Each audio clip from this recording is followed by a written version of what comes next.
Fair enough. So the question becomes on the abortion case.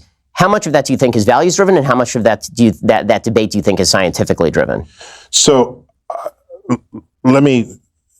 I think we would all welcome a world where abortions are not necessary. And so everyone's focusing on abortion and not focusing on contraception, for example. And that, to me, that's an imbalanced I debate. totally agree with this. And you also know there are people who are anti-abortion and anti-contraception. And that's, I don't think, the history of our understanding of what it is to be human can ever be reconciled with that fact, all right? Sex is fundamental to sexual reproducing animals. Sex predates humans by 500 million years. So it's to try to legislate people to not have. What happens when America's fastest talking conservative commentator meets one of the world's most charismatic astrophysicists? You get one of the most electrifying intellectual clashes in recent history. Ben Shapiro walked into what he thought would be a friendly book promotion for Neil deGrasse Tyson's Letters from an Astrophysicist, and instead got the full cosmic interrogation, and the debates on science, morality, and society absolutely exploded. If you enjoy breakdowns of epic media moments like this, make sure to hit that subscribe button and turn on notifications so you never miss our deep dives into the conversations everyone's talking about. Now, let's break down exactly how this cosmic showdown unfolded. Sex may be simply unrealistic. So you want laws that reflect what is possible rather than to force what may be impossible, culturally impossible. So if you want to have the abortion debate, I would ask how many people who are anti-abortion are anti-abortion and are not simultaneously deeply religious, right? So if there's a strong religious component of those who want to ban abortion, that's an interesting fact about the demographics of what's going on out there. And so that's one interesting fact. If you're concerned about what is alive, or what constitutes a human life, because that really is the question. What constitutes a human life? Because obviously, if it's just what's alive, then save the flies, right? Yeah, or sperm is alive, right? It swims, right. It swims with a mission, right? So somebody has to say, okay, I care when it's a human life. All right. So then we have to, what makes it human? Is it just genetically human, or do you need a certain minimum neuron count to judge? Well, now it is. So I think that can be debated. Just debate that. And I don't have opinions that I require other people agree with. All right. If you look carefully at my Twitter stream, rarely is there an opinion. The last time I remember posting an opinion, it was the Enterprise or the Millennium Falcon, okay? And I pointed to a video where we tussled it out. What was the outcome of that video? Oh, definitely Enterprise. No question about it. But also, I said BB-8 is way cuter than R2-D2. That is an objective fact. I just want you to know. I agree. See? Okay. He's designed to be cute. Designed to be cute. And R2-D2 was cute in 1975. You need a modern, updated version of what cute is. So is whether abortions are legal or not just a matter of majority vote in a society? Is it, these are questions that people are debating. I was content with whether a fetus is sustainable outside of the womb as a sort of a dividing line. As a divide. That made sense to me when that was put forth. To say that it's a human when it's just a fertilized embryo, I think most people don't know, particularly if they're religious. Last I checked these numbers, most fertilized eggs in a woman are spontaneously aborted. The body rejects most of the times there is conception. And so, so what do you do about that? Or do you want to create an incubation chamber so that every spontaneously aborted fertilized egg gets put in there and grows to a human? Otherwise, you'll get arrested for murder. So there. By the way, this is science informing the debate, right? So I don't know where this is going to land, and I don't have opinions that I require other people. All right, viewers, this segment gets right to the heart of one of society's toughest questions. When does human life truly begin? Tyson touches on scientific markers like neuron development and viability outside the womb, which aligns with ongoing debates in biology. As of 2025, the American College of Pediatricians still emphasizes that life starts at fertilization based on biological research, but a recent study in developmental biology highlights there's no full consensus among biologists on the exact embryonic stage for independent human life. It's more about values than pure science. Meanwhile, books like Personhood from this year explore how states are defining life at fertilization, in laws, blending science, politics, and religion, just like Tyson warns. It's educative stuff. Science informs the facts, but morality decides the lines. So hit pause and think, where do you draw yours? Advent of science. One of those areas is the area of transgenderism, where the argument made... Curiously, there's no I have no transgender letters. It's true. It's true. It was just nothing in the book. I know. We've strayed now far from the topic of your book, but since I have you here and you're a science person who knows science, I'm going to ask you to science for me a little bit. Sure. But when it comes to transgenderism, the argument that is typically made by gender theorists is that gender is entirely separate from sex.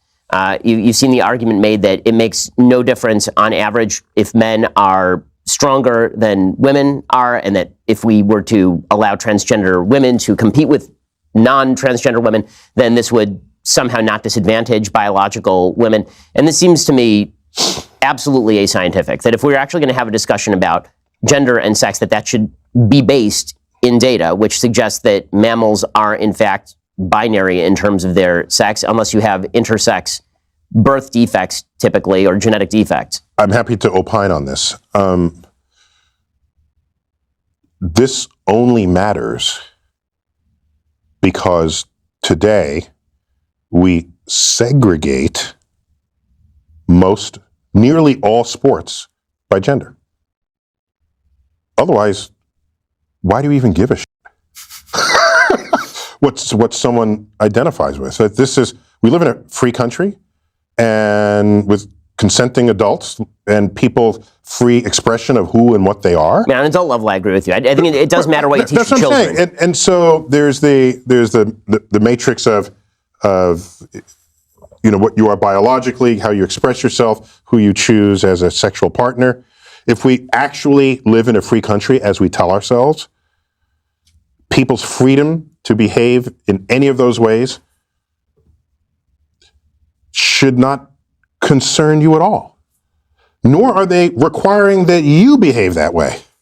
Okay? Well, this is for their own freedoms, because we live in a free country. Now, what is unresolved here is, what do you do with sports? It's unresolved. And I've followed that closely, and I don't see any meaningful solutions to come down off of that. We know that hormones manifest differently in different people, and there's the whole thing with steroids. Steroids are hormones, right? And we rallied against steroids in professional sports because it gives you an undue advantage. So, I've tried to think of what the future of sports would be in the world of a gender spectrum. And it may be, you don't specify whether it's a male or female sport. You just take measurements of what your hormonal balances are. And so you compete based on your hormones. This is thought I had. I don't know. I don't know where it's going to land. The WNBA won't be in business for very long if that's the case. It would just be, you'd have to find some way to compete people against each other if you still care that sports is an interesting activity. I guess the area where it does come up in a non-sports area. Yeah, tell me, 'cause I don't know. So it would be, you talk in your book about the education of children and teaching children about science. And right now, children are being taught about the quote-unquote gender spectrum, which is not scientifically based. That is a theory-based idea. No, wait, hold on. People express themselves on a spectrum. So you learn that. That's a social point, not a scientific point. It's meaning we express ourselves hold on. based in different languages. Is that something you teach in science class, or is that something that you teach when you're teaching language? So whether the fact that people want to express themselves on a spectrum, on a gender spectrum, whether that fact is something you want to put in a sociology class or in a science class, maybe that remains to be determined. But it is a real fact about real society. Well, of course, nobody's denying that people identify how they want to identify. So the question is, what is the relationship of that to biology? Meaning that the argument is made that trans women are women, for example. And what that seems to mean is that trans women are identical to women. Now, if people want to say trans women are not biological women, obviously that is the case. But people don't seem to want to say that, although that is obviously scientifically true. Trans women are not biological women. Biological women are biological women. But where are you going with this? What are you trying to accomplish by asking yourself, is it science or is it not science? It's people in society. But this is a perfect example of an area where suddenly it doesn't matter to say things that are just true. Like, why is it bad or wrong to point out? I have another way to approach this. I care what is objectively true in the world as a scientist. But let me not say even as a scientist. I just simply care what is objectively true. And science happens to be a pretty potent path to invoke, to find out what is true. And so if people express themselves on a gender spectrum, and that is an actual thing in an actual society, if we have not fully explained that scientifically, that's an interesting frontier. Jumping into this fiery back and forth on transgender issues, Tyson and Shapiro nail the tension between biology and self-expression, especially in sports. Fast forward to 2025, and the NCAA just updated its transgender athlete policy to emphasize fairness through hormone testing, echoing Tyson's call for measurements over blanket rules. But here's the educative twist. A CNN explainer this year points out scarce large-scale studies on trans athletes' advantages post-hormone therapy, with experts saying claims of unfair edges often lack solid evidence. And get this, President Trump's February executive order banned trans women from girls' and women's sports, backed by Pew Research showing 2/3 of Americans now favor such restrictions, up from recent years. It's an evolving debate. Science is catching up. But as Tyson says, freedoms hang in the balance. What do you think, fair play or full inclusion? Yeah, so most radicals will say it's not even happening at all, that this is just part of a general warming trend, or that it has stopped or any of that. But why don't we start with that, and then we'll get to sort of areas on the left where science has been politicized or where maybe inquiry has been limited or attempted to be limited. So on the climate change issue, or hijacked. Yeah.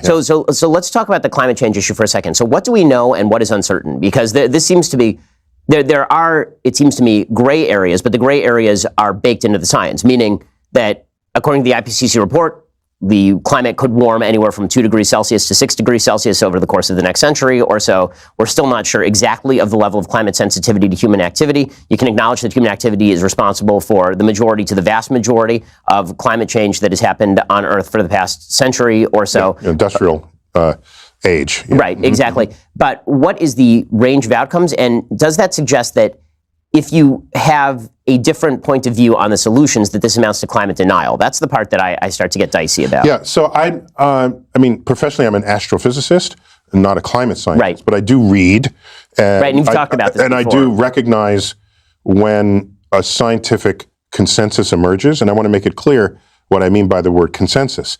A scientific consensus is one, it's not where everyone gets in a room and says, hey, let's vote. So that's not how truth is established. It's established by looking at peer-reviewed research and asking, in what direction is that taking us? What is it saying? And not any one research paper has all answers in it. They're like pieces of answers. And I looked at this ice core in this section of Greenland. Well, I looked at an ice core in Antarctica going back 100,000 years. Well, I looked at the migration patterns of this insect. And you start piecing together the biology, the chemistry, the geology, the atmospheric science, and it's all pointing in the same direction. When that happens, it's time to sit up and take notice.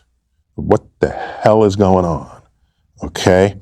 And when we speak of a climate consensus, what we're saying is that the overwhelming majority of the scientific community has produced research evidence citing that humans are responsible for climate changing in this world, leading to the warming of temperatures in the atmosphere.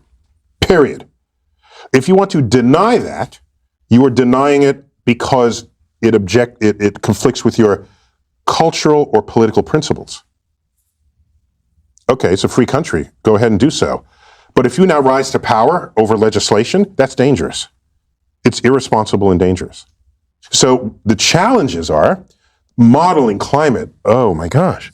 It's like there's the heating of the oceans from the sun, and then the oceans keep some of the heat, and they trap it and put it low. So then when the atmosphere cools, the ocean releases some of that heat back, and then the trees and the ice caps reflect sunlight back. But if they shrink, then there's more. So there's a lot of there's 100 stuff.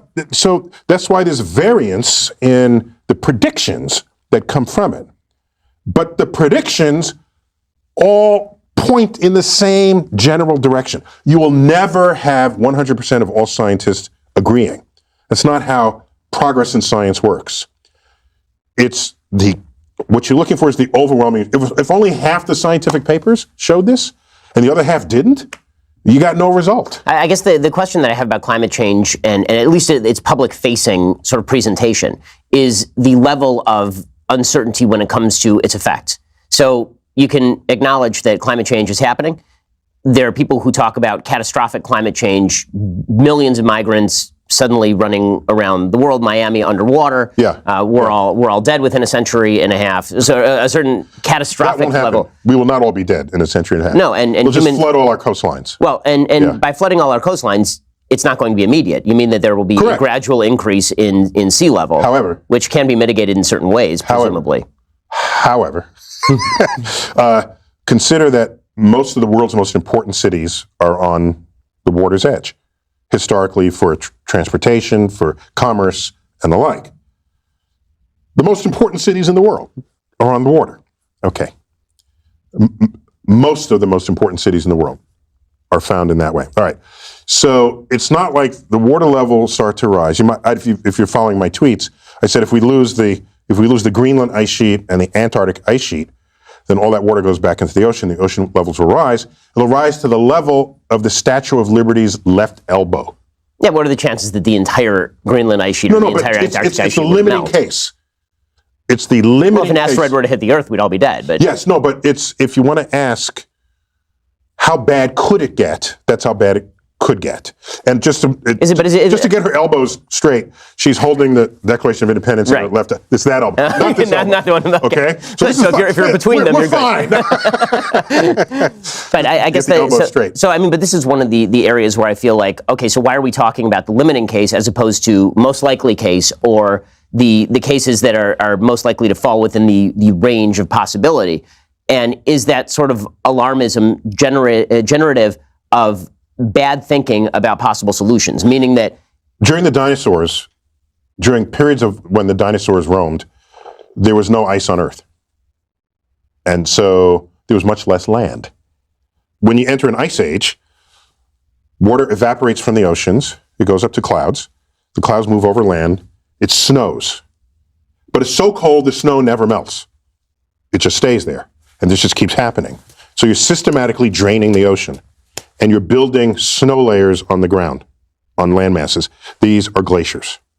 Glaciers are slow moving, and they're very, they'll slowly go back to the ocean, but but slower than the rate at which the oceans are being drained. That's what revealed the Bering Strait land bridge to our nomadic ancestors. Said, hey, let's keep walking. They just keep walking. It's just land. Let's keep walking. And they walk into North America. The ice age ends. It melts. The water levels rise. The land bridge is broken.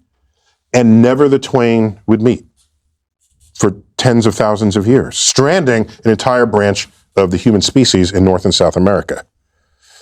By the way, which is why the Columbus voyage was, in my read of history, the single most important thing that ever happened in civilization. Now, if it wasn't him, it would have been someone else, but it happened to be him.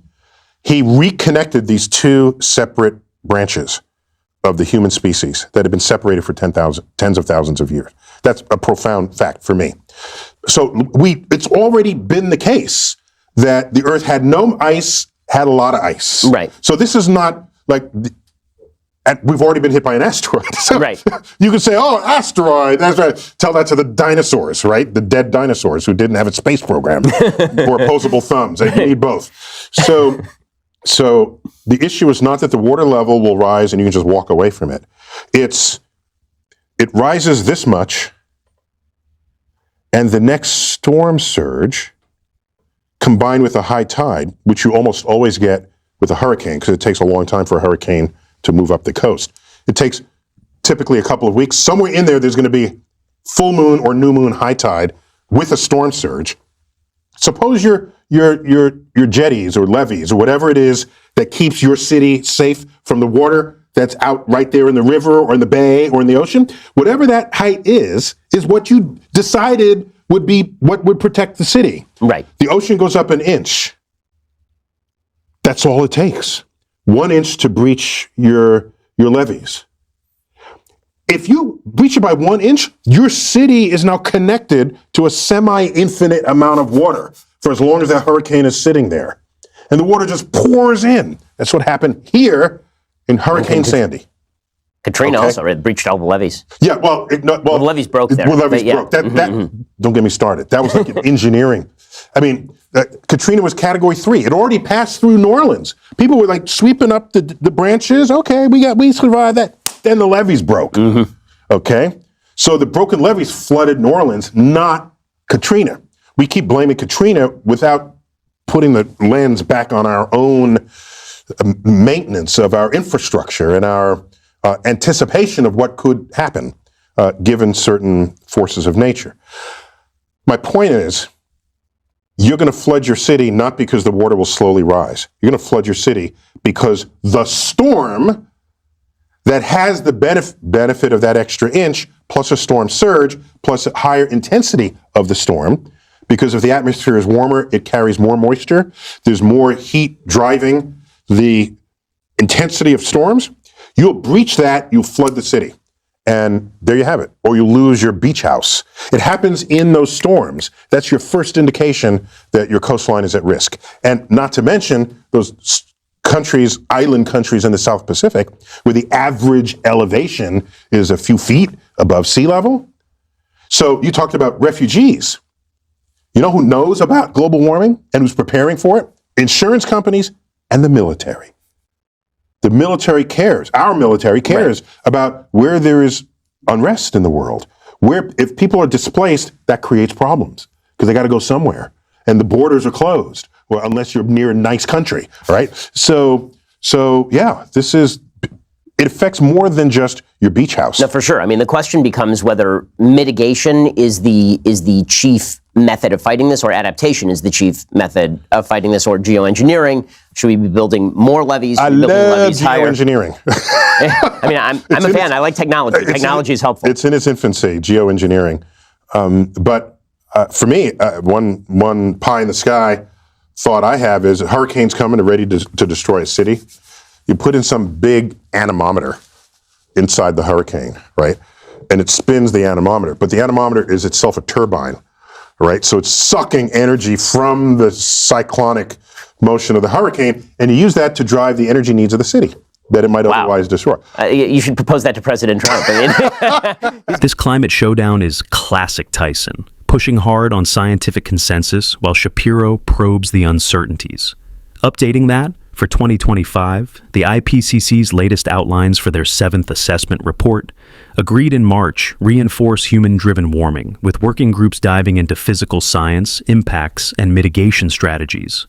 A Nature study this February warns we're likely breaching 1.5 degrees Celsius within 20 years without drastic cuts, backing Tyson's storm intensity fears. But educatively, countries like China and India stalled aligning IPCC timelines with global stocktakes, showing politics still trumps science in action. Tyson mentioned military prep. Turns out insurance companies and militaries worldwide are adapting too. So, denial or action? Science says act now, but how? I don't misquote you. To clarify, I was at a conference in the Canary Islands, and there was a conversation I walked into during the cocktail hour, and there was already buzz. It involved a woman whose name I forgot, but I mentioned her name in my Facebook note that expands on the Rationalia tweet. And she had the idea of having a place called Rational Land, okay? And I said, no, we need a better name than Rational Land. So Rationalia, right? You have Somalia, Serbia, Rationalia. And the premise in this room of people, this is a conference of scientists and artists, actually, was that imagine a community. It could be virtual, doesn't have to have geographic boundaries, where all laws are created only on the strength of evidence in support of them. Period. All laws. Now, if you think about that, that has very sound principles, because especially in America, especially in America, we've got a diversity of cultures, religions, other kinds of belief systems, and we're technically supposed to celebrate that. E pluribus unum, right? Many is one, or one is many, right? Out of many, one. Thank you. And so you were polite to let me figure it out. He's going to get it? He's going to get it? Okay, I'll help him out. Very polite of you. So in such a place, if I had some belief system based on my religion or culture or whatever, and I rise to political power and I want to make a law, the laws apply to everyone in the land. But if that law derives from my belief system, and now I force others into that law, that's a recipe for disaster. That is how to guarantee an unstable culture, unstable civilization. It destabilizes civilization. So the idea is any law that applies to everybody needs to be based on some objective truths. And how do you establish objective truths? The best way we know is by the methods and tools of science.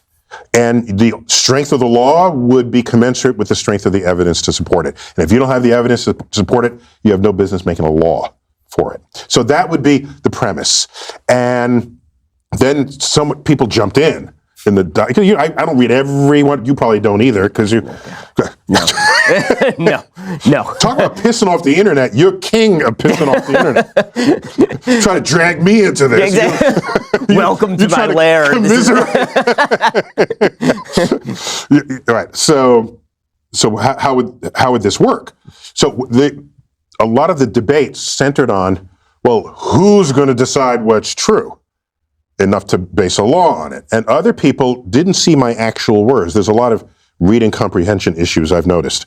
I said objective truth, and people read that as absolute truth. And that's not the word I used.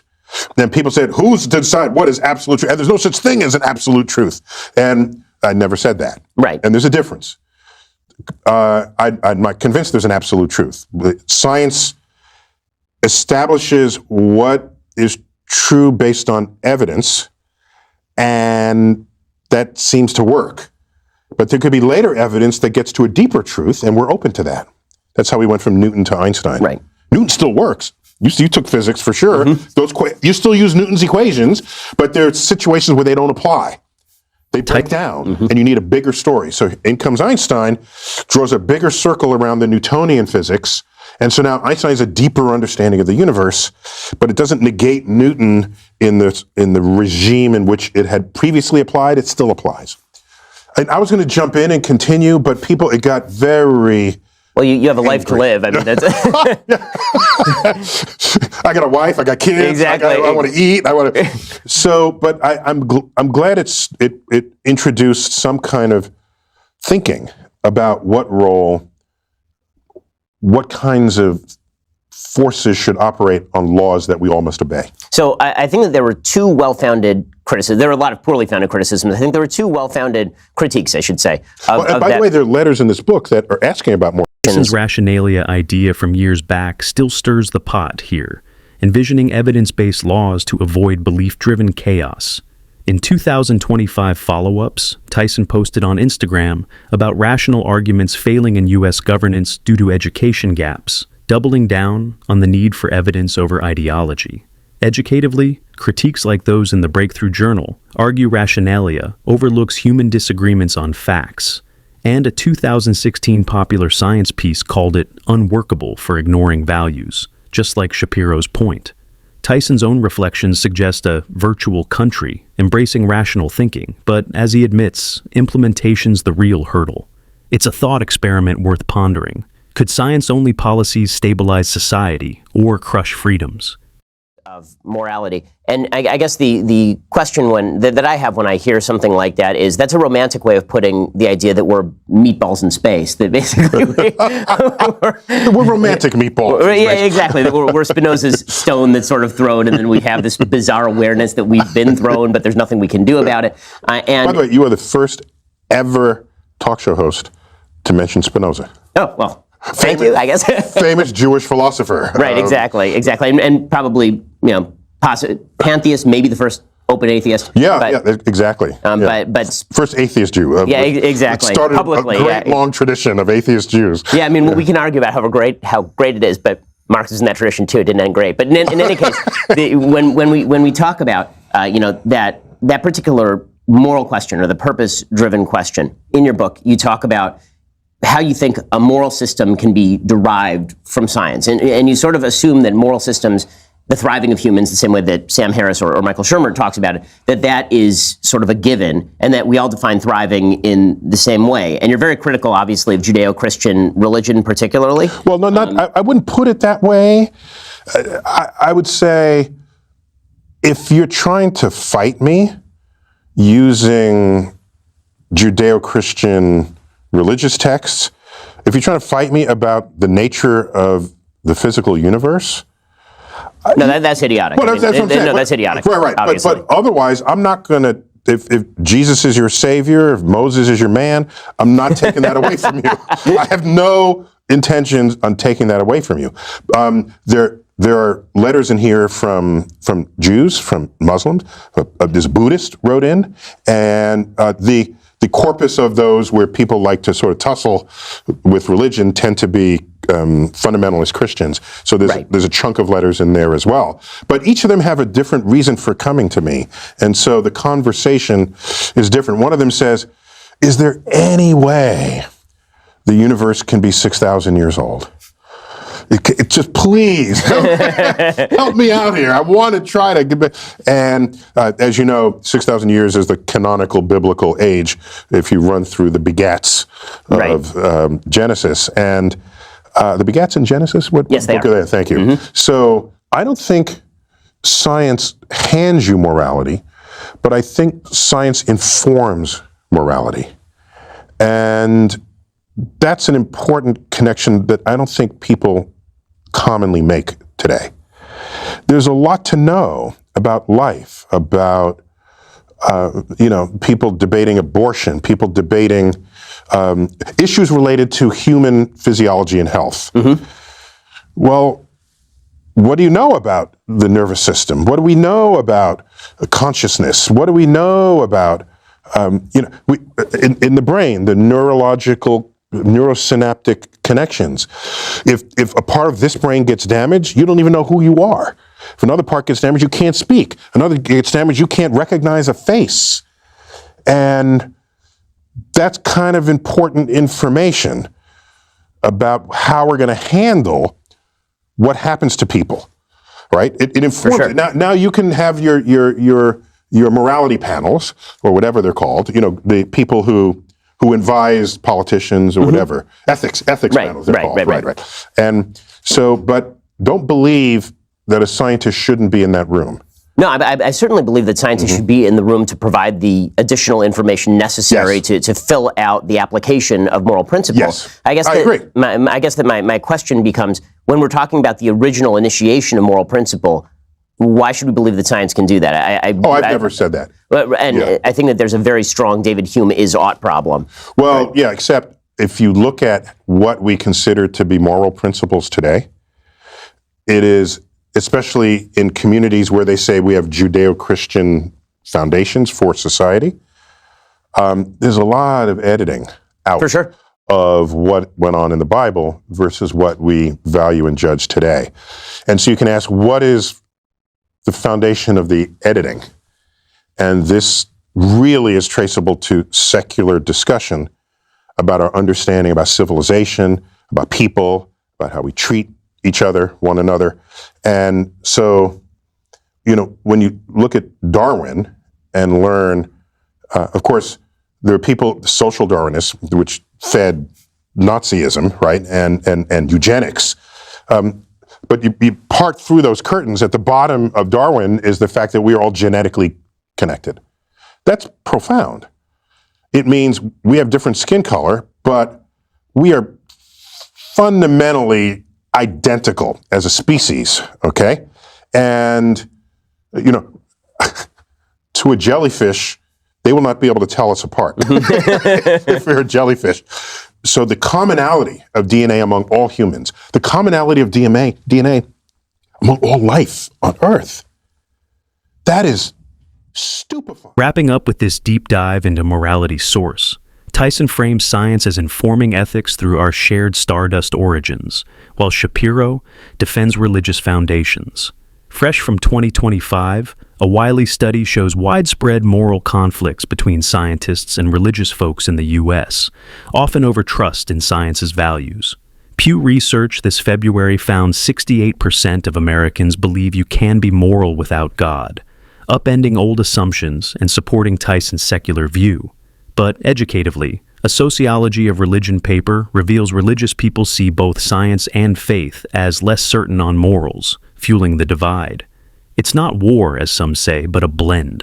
Science edits morals over time, like Tyson notes with Darwin. So, stardust or scripture, what's your moral compass? Share below.